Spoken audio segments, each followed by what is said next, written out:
બહુ જ ઇન્ટરેસ્ટિંગ સવાલ કે ભારતના બંધારણમાં રાજ્યનીતિના માર્ગદર્શક સિદ્ધાંતોનો સમાવેશ કરવા પાછળનો હેતુ શું હતો? સામાજિક લોકશાહી હતું, સામાજિક અને આર્થિક લોકશાહી હતું, રાજકીય લોકશાહી હતું કે ગાંધીવાદી લોકશાહી હતું? ઇન્ટરેસ્ટિંગ છે ને. હવે જો સમજો, આપણે જે છે 3 પ્રકારના ન્યાયની વાત કરીએ છીએ.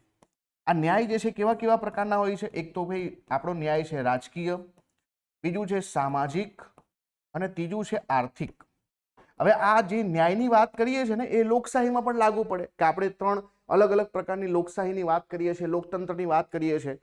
તો જ્યારે આપણે આમુખની અંદર ન્યાય શબ્દનો પ્રયોગ કર્યો તો આપણે 3 વસ્તુ લખી છે: રાજકીય, સામાજિક, આર્થિક. બરાબર.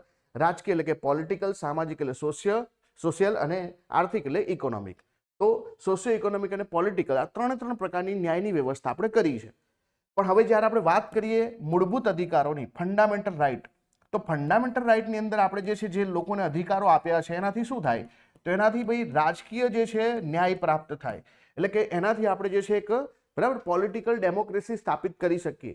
પણ બાકીની 2 ડેમોક્રેસીનું શું? એટલે કે સામાજિક અને આર્થિક બાબતોનું શું? કોઈને સામાજિક અધિકારોની વાત કરીએ, આર્થિક અધિકારોની વાત કરીએ તો ક્યાંથી મળશે?